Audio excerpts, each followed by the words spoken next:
Halo Sobat Pans, kali ini kita akan melanjutkan pembahasan mengenai bagaimana cara memahami neraca dan laporan laba dan rugi, part 2, modal dan surplus. Seperti yang dinyatakan sebelumnya, kepemilikan atau ekuitas pemegang saham dalam sebuah perusahaan seperti yang ditunjukkan oleh bukunya diwakili oleh modal dan surplus.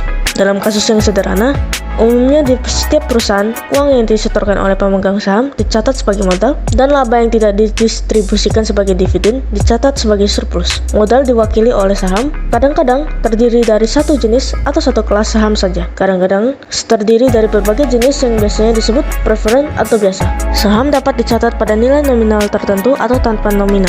Dalam kasus sederhana lagi, nilai nominal menunjukkan berapa banyak modal yang disetorkan untuk setiap saham oleh pemilik saham awal.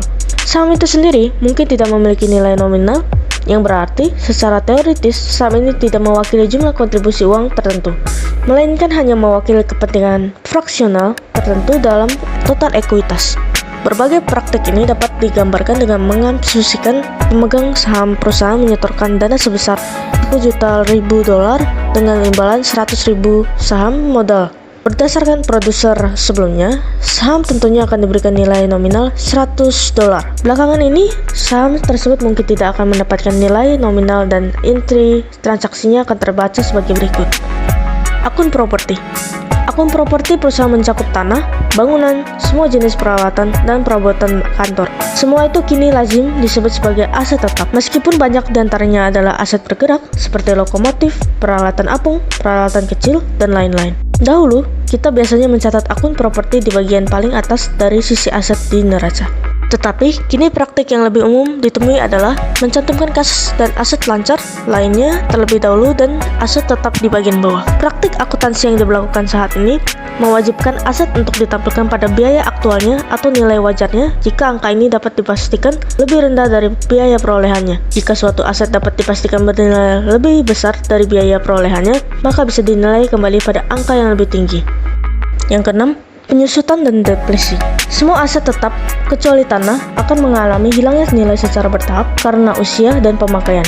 Penyisihan untuk hilangnya nilai ini dikenal sebagai penyusutan, keusangan, depresi, dan amortisasi. Penyusutan berlaku untuk keausan bangunan dan peralatan pada umumnya. Jumlah penyusutan yang dibebankan setiap tahun didasarkan pada nilai properti, ekspektasi masa pakainya, dan nilai sisa atau saat tidak digunakan lagi.